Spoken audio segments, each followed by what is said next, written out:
Bonjour. Alors, dans ce paragraphe, on va aborder les lois de composition interne et leurs propriétés.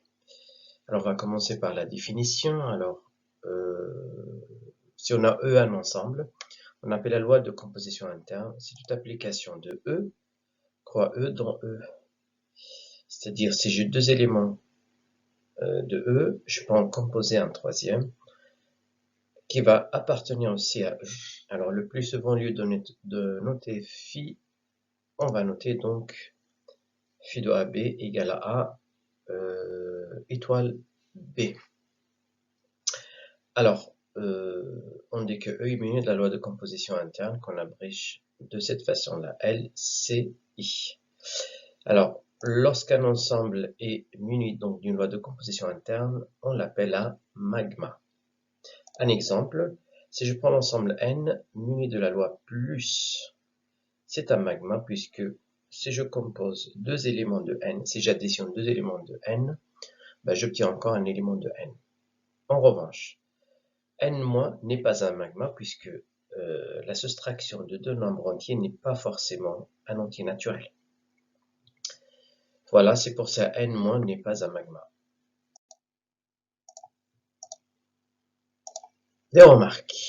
Alors, lorsqu'on a donc une loi de composition interne, on n'a pas souvent cette commutativité, c'est-à-dire si je compose A avec B et B avec A, on n'aura pas forcément le même résultat. Donc voilà un exemple ici, si je prends Z- qui est un magma, et si je prends les éléments 7 et 3, si je compose 7 avec 3, c'est-à-dire 7 moins 3, ça fait 4, et si je compose 3 avec 7, ça va faire moins 4. Donc ce qui fait, j'ai pas le droit d'écrire cette égalité-là. Alors, pareil, c'est donc, je compose ici A avec B, et ensuite, je compose ce composé-là avec C, que je note tout simplement A étoile B, entre parenthèses, étoile C. Pareil, de ce côté-là, je vais obtenir donc A étoile B, entre parenthèses B, étoile C. Alors, en général, cette quantité n'est pas égale à celle-là. Alors, voilà un exemple encore sur Z-. Si je prends 8, 4 et 2, je compose d'abord 8 avec 4. Donc 8 moins 4, ça va faire 4. Je compose encore avec 2. 4 moins 2, ça va faire 2. Donc ce membre-là, ça va faire 2. Si alors je compose 8 avec le composé de 4 et 2. Donc le composé de 4 et 2, ça va faire 2. 8 moins 2, ça va faire 6. Alors là, on avait trouvé 2. Voilà, donc ce qui veut dire que cette quantité à gauche, ou bien le membre de gauche, n'est pas forcément égal au membre de droite. Ce qui amène à la définition suivante. Lorsque j'ai donc une loi de composition interne sur un ensemble E, la loi étoile est dite commutative, c'est lorsque je peux simplement avoir A étoile B égale à B étoile A. Et la loi, elle est dite associative, c'est lorsque pour tout triplet, alors là il y a un C au lieu de 3, donc il y a une petite erreur, donc A étoile entre parenthèses B étoile C est égal à A étoile B entre parenthèses C. Donc voilà quelques remarques de notation. Lorsque la loi est commutative, le plus souvent on la note par plus. Et lorsque la loi est associative, donc on avait dit que cette quantité-là, A étoile entre parenthèses B étoile C, égale à A étoile B étoile C. Et voilà, donc là, les parenthèses n'ont pas d'intérêt puisque les deux quantités sont égales. Et donc, on notait simplement sans parenthèse A étoile B étoile C. Alors, on va aborder maintenant la notion donc, de l'élément neutre. C'est quoi un élément neutre? Alors, donc lorsqu'on a E muni d'une loi de composition interne, un élément E de E, il dit donc élément neutre, c'est je le compose avec n'importe quel élément de E, il n'aura pas d'effet. Ça veut dire que E étoile X égale à X étoile E égale à X. Alors, au niveau de la notation, lorsqu'on a une loi commutative ou notée additivement, comme on dit, alors, l'élément neutre, le plus souvent, il est noté donc 0, E, ou tout simplement 0 lorsqu'il n'y a pas d'ambiguïté. Alors, en revanche, lorsque la loi est multiplicative, on note 1 E pour l'élément neutre, E1 tout simplement, parce qu'il n'y a pas bien sûr d'ambiguïté.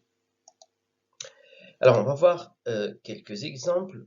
Le N+, qui est un magma, plus est une loi de composition interne commutative et associative. Elle est très connue que dans N, l'ordre, lorsqu'on fait l'addition de deux nombres entiers, l'ordre n'est pas important du terme. Et le 0, bien sûr, on sait que 0 plus n'importe quel nombre, 0 n'a pas d'effet. Voilà, 0 est l'unique élément neutre. Si je munis maintenant n, l'ensemble des entiers naturels, par la loi fois, donc c'est une loi aussi, alors on sait que je peux faire la multiplication des entiers dans n'importe quel ordre que je veux, et aussi elle est associative, voilà, c'est très connu, et l'élément neutre, on sait que n'importe quel nombre entier multiplié par 1, ça fait le nombre lui-même, ça veut dire que 1 est un élément neutre.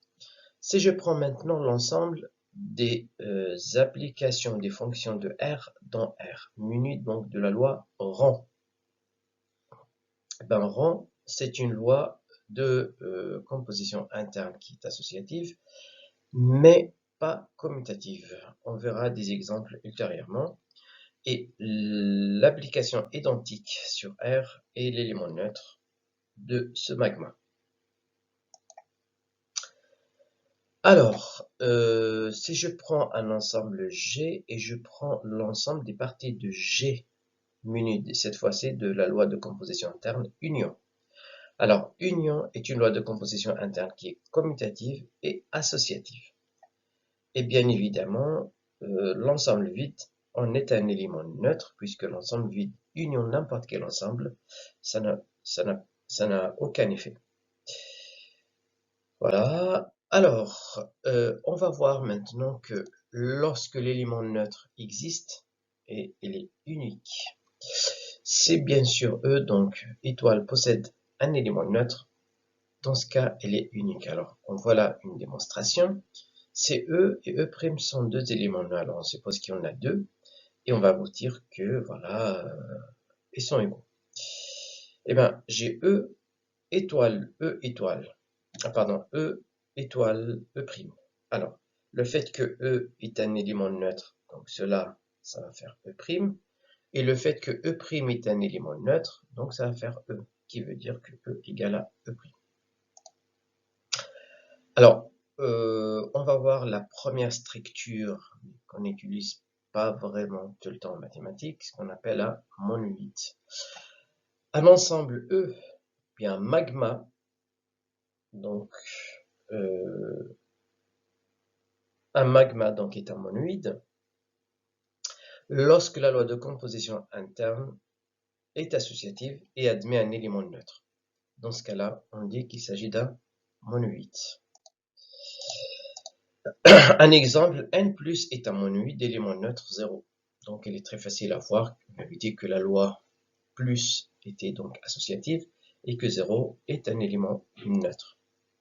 Alors on va passer à l'inverse. Alors qu'est-ce que ça veut dire à l'inverse? E étoile. Alors on suppose que E étoile possède un élément neutre E.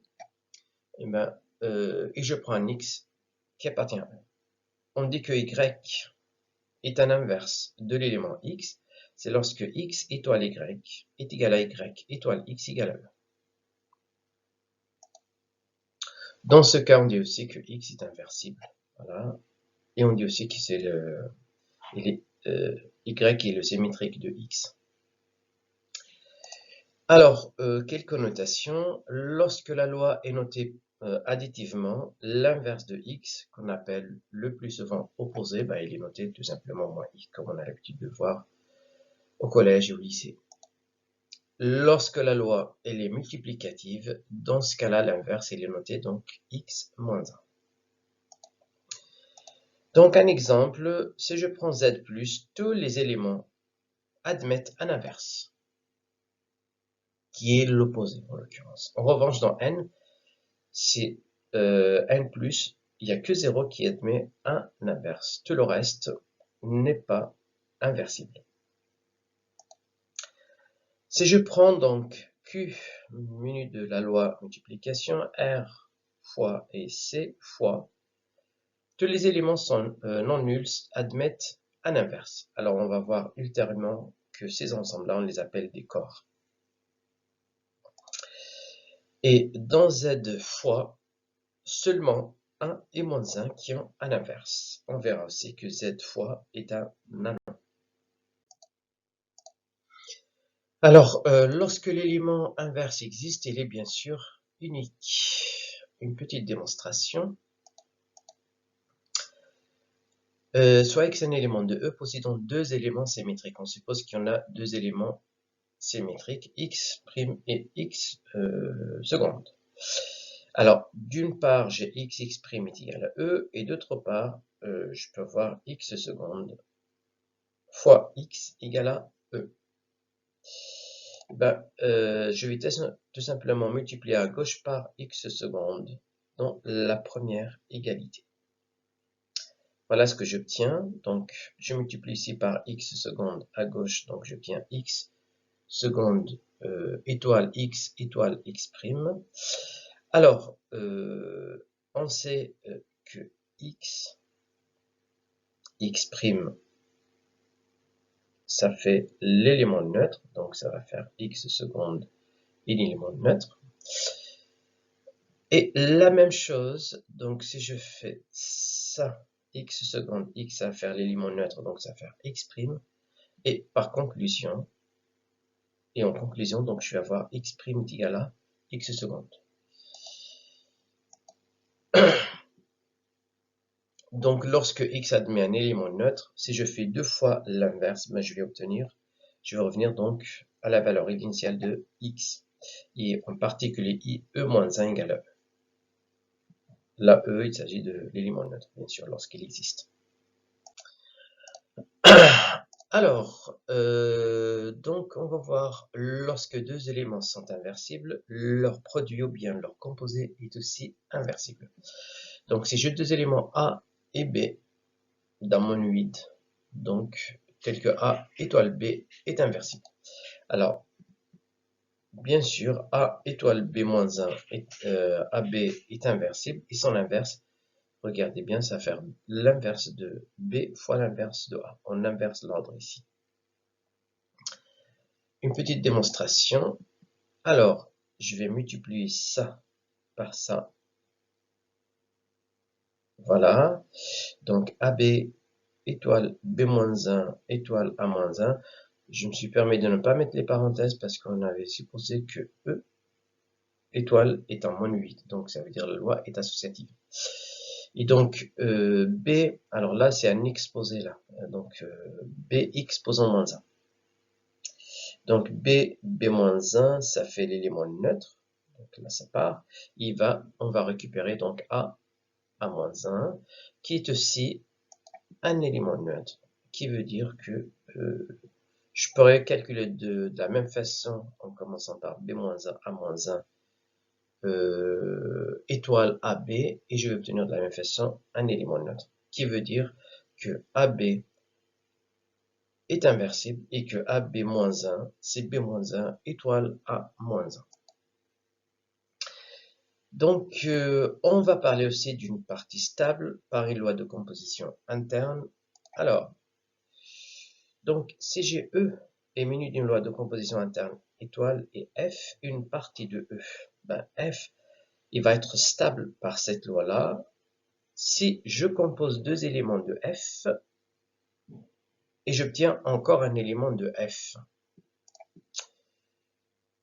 Voilà, si j'ai deux éléments AB de F et le composé, donc ça va être un élément C de F. Un exemple ici, si je prends l'ensemble des entiers naturels n, une partie stable, c'est une partie stable de z plus.